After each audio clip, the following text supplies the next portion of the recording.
Hey friends, Rob here, a response review on an extremely tragic note and somber note. Nelson Mandela, age 95, passes on, and certainly honor this great man. And most of you know the story. Comes out of prison after 27 years, leads South Africa out of its darkest days. It leads it out of apartheid. And first of all, as a minister of the gospel, my condolences to Nelson Mandela's family first, people that have friends that are grieving and mourning, and people throughout the earth that are grieving and mourning a tragic loss of just a great, great, great man.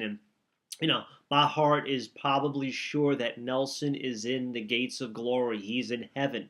My concern as a minister of the gospel, whether you live to be 8 or 108, simply is eternity. I mean, the reality is we're all going to take our last breath one day, unless someone out there has found the fountain of youth.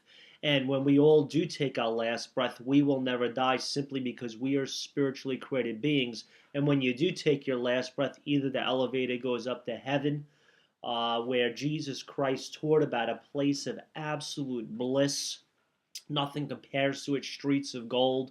And then a place called hell. And am I trying to scare the hell out of you? Well, there's life insurance, heaven. There's fire insurance. There's hell. And certainly we all have a free will. God will never crash, knock, or blow the door down to your heart. God gave us a free will. We can accept Christ out of obedience or reject him out of disobedience. In other words, we all control the doorknob to our heart. And I promise you this, friends, once you open the door of your heart just a crack, the Lord will come in with his great grace, mercy, compassion, kindness, most of all, his irrevocable, unconditional love. And the Bible is very clear about the love of God. It says in the book of John, chapter 3, verse 16, "For God so loved the world, he gave his only Son, that if you would believe, receive, surrender, submit your life to the Lordship of Jesus Christ, you would never perish.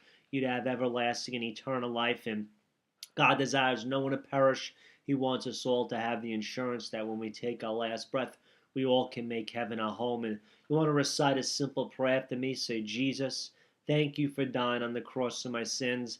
Thank you for being my Lord and Savior." Again, paying respect to Nelson Mandela, age 95, passes on into eternity. God bless this great man of God for the great things he's done, the legacy, the torch, the baton he's handing off to the next generation. This man brought justice where there was injustice, and I believe God's doing that on the earth. By the way, you desire to subscribe to my ministry channel via YouTube, go for it. Thank you very much. And also under the search Rob would want to have many of the ministry videos where I do elaborate. I talk about the Bible, Christianity. Friends, the Lord loves you. Be blessed.